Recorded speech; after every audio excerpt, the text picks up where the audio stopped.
COVID-19 positive oiba miyoi amasung asi nungthel rims ki emergency da pukhalakpada laikanaba ngamdana laikhidre hairi anaba miyoi aduga langminaba singsu isolation ward ta thamkhre hairi miyoi asega tharaga puna miyoi ahum sukhrei ngarang pangthokiba union cabinet mifamna anoba education policy ma approve tawkhrei anoba policy asigi matung ina HRD ministry gi mohota education ministry haina khangnaragani hairi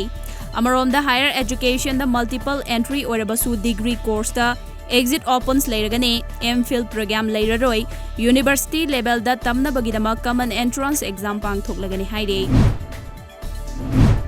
The Irilbung Youth Club na konba mafam singdanga si COVID-19 ngakthokna ba hida kapthokre haina club asina thadorakpa cherol amana khangalakle Cherol aduna makha taraduna Khetrigau Kendra gi MLA and Indrajit na hidak langthak sing mateng pangbirakpagi dama club asina thagatpasu phongdorakli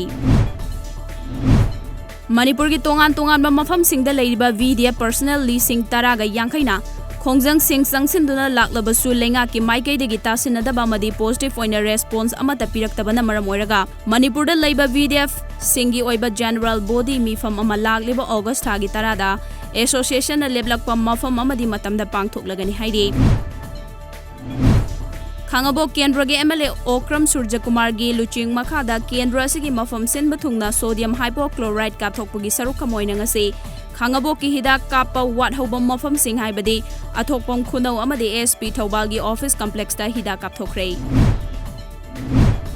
More police nang asi More town da COVID-19 ga mari laina na Manipur lengang na lauthoki ba total lockdown amadi curfew thugai ba mioi kayama TR kaktuna fine thian bagi drive chathaba hokrei